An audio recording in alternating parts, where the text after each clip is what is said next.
The movie opens in a city where the stark contrast between the affluent and underprivileged is palpable. The wealthy live in opulence, disdainful of the less fortunate.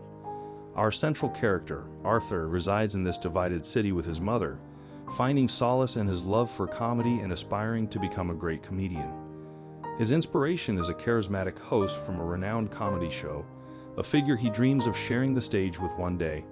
Arthur toils diligently towards this goal. The scene shifts to Arthur, dressed as a clown, advertising for a company on the streets. A group of mischievous boys steals his signboard, taunts him, and, in the ensuing pursuit, causes him to be physically harmed and his signboard shattered. Disheartened, Arthur reports the incident to his employer, expecting support, but he is met with an unusual scolding and refusal of his wages. His low confidence prevents him from defending himself. Outside, Arthur contemplates his worth, questioning why no one believes him. Returning home, he seeks an outlet in dance, revealing his physical frailty. The following day, he confides in a co-worker about the incident with the boys. The co-worker sympathizes, handing Arthur a gun for protection, insisting it will help in times of trouble. Reluctantly, Arthur accepts. On a bus, Arthur attempts to amuse a child, but his uncontrollable laughter infuriates the child's mother. Unfazed, Arthur hands her a card detailing his mental health condition, which causes spontaneous laughter. At home, he takes medication, a rarity due to his financial struggles, obtaining it from government medical stores. During a visit to his psychiatrist, she asks to see his diary, curious about his thoughts and experiences. In his diary, a haunting statement is penned: "I don't want to die horribly after the life I've lived." Arthur returns home, and his mother inquires about a letter from the imposing figure Thomas, an aristocratic businessman feared by many. Arthur hasn't received any correspondence. His mother believes Thomas will support them once he learns of their plight. On his way home the next day, Arthur encounters a single mother with her daughter, and he is drawn to them. However, when questioned by his mother about the letter from Thomas, Arthur dismisses the notion of any support from him. The following day, the same single mother visits Arthur's house. Accusing him of following her, Arthur confesses his admiration, leading to laughter and the start of an unexpected friendship. A job opportunity as a comedian at a children's hospital emerges for Arthur. While dancing on his way there, his gun falls from his pocket, causing panic among the kids and staff. Unaware it's just a toy, he loses the job, with news spreading about the incident. When Arthur tries to explain to his employer, the truth is already revealed by his co-worker, intensifying his disappointment. Returning home by train, Arthur encounters 3 businessmen associated with Thomas harassing a girl. Laughter erupts from Arthur due to his mental disorder misinterpreted by the men. In a brutal altercation, they beat him relentlessly, causing his mouth to bleed. Despite attempting to explain his condition, they pay no heed. Driven to aggression, Arthur pulls out the gun and, in a fit of rage, kills the 3 men.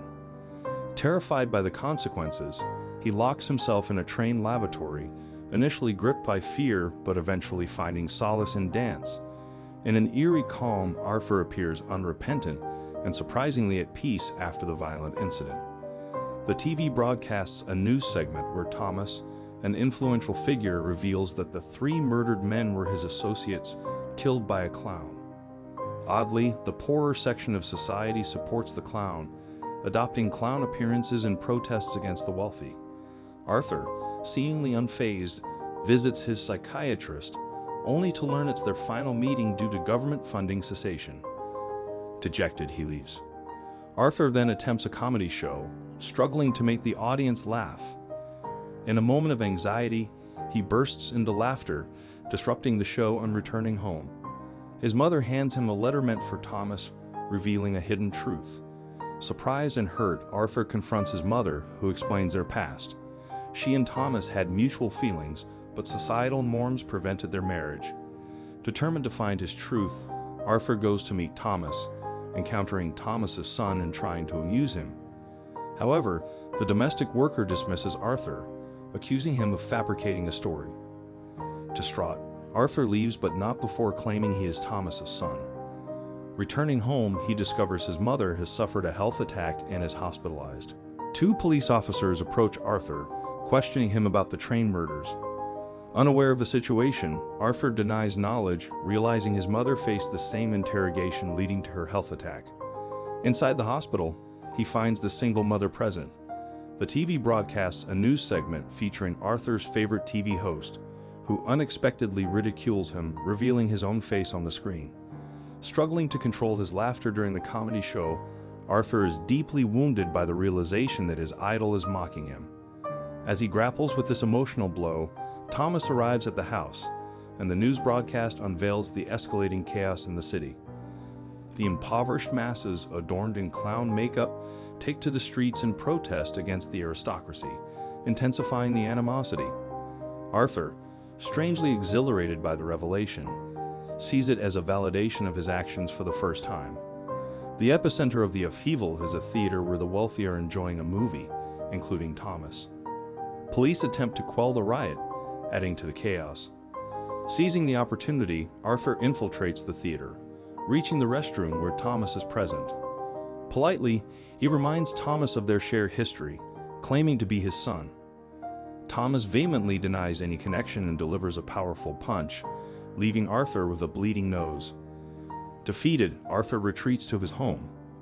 Later, the police contact Arthur for an interrogation regarding the day of the triple murder. Simultaneously, he receives an invitation from his beloved comedian to appear on his show. The popularity of Arthur's routine comedy clip has soared, exciting him about the upcoming opportunity. However, haunted by doubts fueled by Thomas's domestic worker labeling his mother as insane, Arthur decides to investigate. He visits the psychiatric hospital where his mother received treatment, stealing her file to uncover the truth. In the wake of a shocking revelation about his mother's past, Arthur learns that she was in an abusive relationship that left him with a head injury, contributing to his current mental health struggles. Distraught, he heads to the home of his imaginary friend, a single mother, only to discover that she never existed. She was a figment of his imagination. Worried about his mother's condition, Arthur goes to the hospital, where a devastating decision is made. He chokes his mother to death with a pillow, driven by a painful mix of emotions and perhaps a distorted sense of mercy. Returning home, Arthur finds a photo of his mother with a note from Thomas expressing admiration for her smile. This revelation shatters Arthur's belief that his mother was lying, prompting him to apply his clown makeup. Emotionally drained, he becomes numb to the world around him. His co-worker appears, seeking answers about his mother's murder and the train killings. In a violent outburst, Arthur murders his co-worker.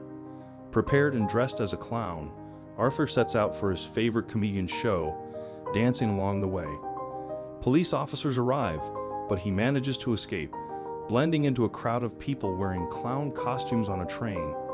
Seizing the opportunity, he slips away and arrives at the comedian's show. Confronted by the comedian, Arthur requests not to expose his true intentions, but to present him as an ordinary clown. The live transmission begins, with onlookers applauding and appreciating Arthur's presence. The comedian questions why he has come in clown makeup, and Arthur, now fully immersed in his altered reality, shares that he always wanted to bring happiness to people. As the tension escalates, Arthur drops a shocking revelation, leaving the audience in suspense and uncertainty about his true motives. In the gripping live transmission, Arthur takes responsibility for the train murders, delivering a powerful monologue challenging societal inequality. He questions the lack of empathy for the countless poor victims and challenges the corrupted state of society. Accusing the comedian of exploiting his presence for ratings, Arthur is enraged and fires his gun, creating chaos among the audience. Confident and unafraid, Arthur is seized by the police and taken away. On the way, he observes a groundswell of support from people who crash an ambulance into the police car, freeing him. Standing atop the vehicle, bleeding but defiant, Arthur becomes a symbol for those who felt oppressed. The crowd cheers him on, and Arthur, with a bloodied smile, embraces the newfound adoration, his pain concealed behind the facade. As Thomas attempts to leave the city with his family, a mysterious clown intervenes, sparing the son but executing Thomas and his wife. The scene shifts, and Arthur is shown with his psychiatrist, laughing inexplicably. A psychiatrist questions his laughter, but Arthur cryptically replies that she can never understand. Stepping outside with blood-soaked shoes, the movie suggests the transformation of a tormented soul into a remorseless murderer. The film concludes with Arthur's twisted satisfaction in his newfound role, a stark portrayal of innocence turning into vengeance due to societal maltreatment. The poignant narrative leaves the audience reflecting on the repercussions of injustice, the blurred lines between victim and perpetrator, and the tragic journey of a man who found solace in his descent into darkness.